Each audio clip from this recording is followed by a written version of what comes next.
Hello everyone, मैं दीपा आपका स्वागत करती हूँ अपने चैनल बाग बगीचा पैशन में, जहाँ हम बात करते हैं पेड़ पौधों की।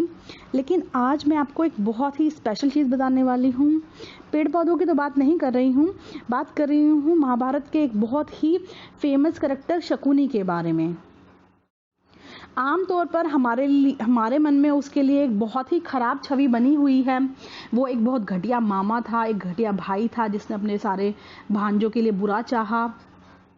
और कहीं ना कहीं बात करें तो महाभारत का पूरा युद्ध भी उसी की ही एक घटिया साजिश का फल था। लेकिन आज मेरी सोच बदल गई है। मैं शकुनी को द रियल हीरो की तरह देखती हूँ, जिसने अपने परिवार के लिए एक बहुत बड़ी कुर्बानी दी। मैं आपको इसके बारे में पूरी कहानी सुनाकर पूरी जानकारी दूंगी। आप आखिर तक मेरे साथ बने रहिएगा। और अगर मेरी ये वीडियो आपकी सोच या आपके विचार में कुछ बदलाव लाए तो कमेंट करके मुझे ज़रूर बताइएगा कि आपको ये मेरी स्टोरी कैसी लगी।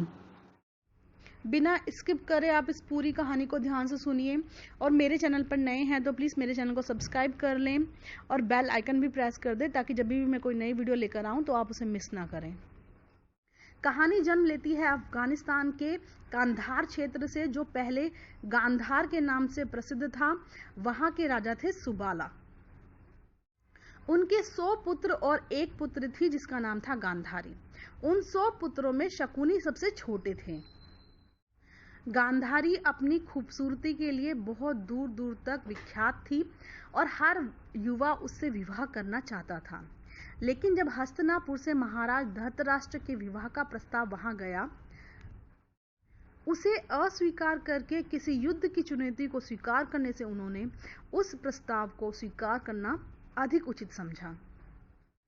बचपन में जब एक बार राजा ने यज्ञ किया तो वहां एक ज्योतिषी पधारे और उन्होंने कहा कि तुम्हारी पुत्री को पति का सुख नहीं मिलेगा। तो इससे राजा बहुत परेशान हुए। उन्होंने इसका उपाय पूछा तो उन्होंने बोला कि अपनी पुत्री का विवाह किसी वृक्ष के साथ या किसी जीव के साथ कर दो, तो जो उसका अभिशाप है वो समाप्त हो जाएगा। उनकी बातों को सुनकर राजा बहुत चिंतित हुए और उन्होंने अपने राज्य में अपने मंत्रियों से और अपने गुरुओं से सलाह करके गांधारी से के सामने प्रस्ताव रखा कि तुम्हारे विवाह से पहले तुम्हारा विवाह एक जीव से कर दिया जाएगा, ताकि तुम उस अभिशाप से मुक्त हो सको। महाराज ने बहुत विचार करने के बाद अपनी पुत्री गांधारी का विवाह एक बकरे के साथ कर दिया। सभी विधि विधान के साथ वो विवाह पूरा हुआ तो राजा ने सोचा, इस पर अब मेरी बेटी के सर से संकट उतर चुका है और अब किसी भी प्रकार से उसको कोई समस्या जीवन में नहीं आएगी। बकरे के साथ विवाह हो जाने पर उसके जीवन में जो शाप था उससे वह मुक्त हो जाएगी और आगे जिससे भी उसका विवाह होगा वो उससे पर्याप्त सुख प्राप्त करेगी। बाद में महाराज धृतराष्ट्र से उनका विवाह कर दिया जाता है। लेकिन कुछ ही समय के पश्चात महाराज धृतराष्ट्र को ये पता चल जाता है कि गांधारी का विवाह उनके साथ ये दूसरा विवाह है। उससे पहले उन्होंने बकरे के साथ एक विवाह किया था। इससे महाराज धृतराष्ट्र बहुत नाराज हो जाते हैं और वो उनके पूरे परिवार को कारावास में डाल देते हैं। महाराज और उनके 100 पुत्र कारावास में बहुत दयनीय स्थिति में थे। उन्हें भयंकर यातनाएं दी जाती थी और उन्हें एक मुट्ठी अन्न दिया जाता था। इसके पीछे का कारण ये था कि वो भूख से मर जाएं, क्योंकि महाराज समेत 100 लोगों का एक मुट्ठी अनाज से कुछ भी नहीं हो सकता था। इस प्रकार महाराज ने बहुत विचार किया और सोचा कि केवल एक को ही जीवित रखा जाए, क्योंकि इतने मुट्ठी भर में केवल एक ही जीवित रह सकता है। लेकिन जीवित रहने का अधिकार केवल उसे होगा जो बहुत ही बुद्धिमान होगा। उन्होंने अपने पुत्रों की परीक्षाएं ली। वो चाहते तो बड़े को भी बना सकते थे, लेकिन उन्होंने 100 के 100 पुत्रों की परीक्षा ली। उन्होंने कारावास में पड़ी एक हड्डी को अपने पुत्रों को दिखाते हुए कहा कि जो पुत्र इस हड्डी में से ये धागा पार कर देगा बिना छेद किए, बिना सुई के, उसे ही मैं बचाऊंगा।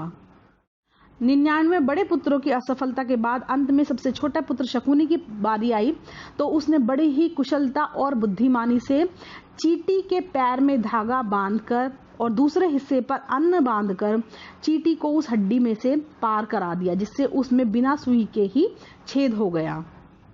उसकी बुद्धिमानी देखकर महाराज ने विचार किया कि मुट्ठी भर अन्न का हकदार ये ही है और हम इसी को जीवित रखेंगे, जो हमारे बिना अपराधी होते हुए भी इस भयंकर यातनाओं का बदला लेगा।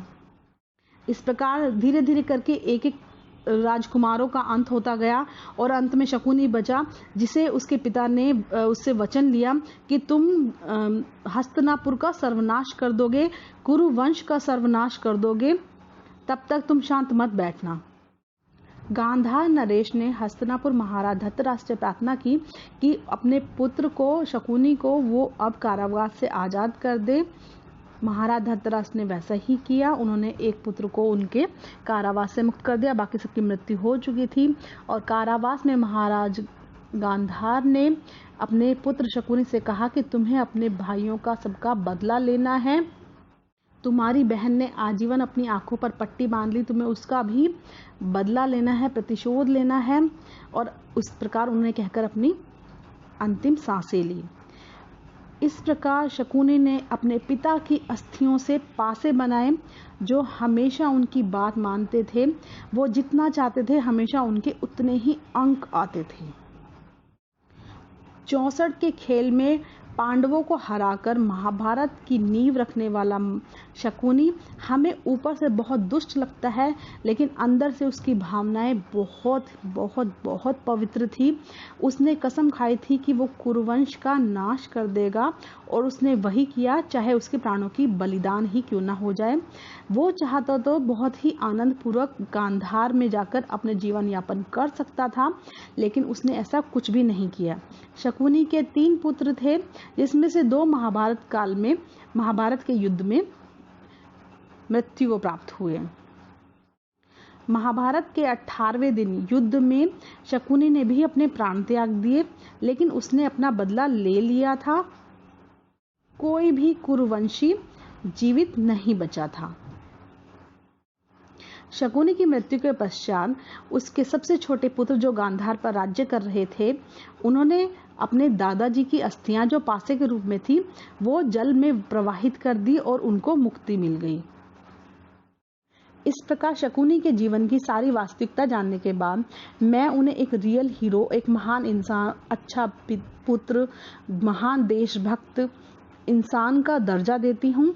आप मुझे अपने कमेंट में ज़रूर बताइएगा कि क्या मेरी इस वीडियो से आपकी सोच बदली है। अगर नहीं बदली तो ज़रा गौर कीजिएगा, और अगर बदली है तो कमेंट बॉक्स में ज़रूर बताइएगा। अगर आपको मेरी ये वीडियो पसंद आई है तो उसे लाइक करना बिल्कुल भी ना भूलें, और कुछ जानकारी के लिए अपने फ्रेंड्स के साथ भी शेयर करें। किसी के बारे में कुछ नई जानकारी पाकर मुझे बहुत अच्छा लगता है। पर्सनली ये मेरे अपने विचार हैं, आप भी मुझे ज़रूर कमेंट में बताइएगा कि क्या ये स्टोरी आपको अच्छी लगी तो क्या आप इसके बारे में, आपको ये पहले से पता थी, आप शकुनी के बारे में पहले से ये सब बातें जानते थे? आप ये भी मुझे कमेंट बॉक्स में ज़रूर बताइएगा। हमसे पर्सनली कनेक्ट होने के लिए आप हमें सोशल मीडिया पर फॉलो कर सकते हैं, जिसका लिंक आपको डिस्क्रिप्शन बॉक्स में मिल जाएगा।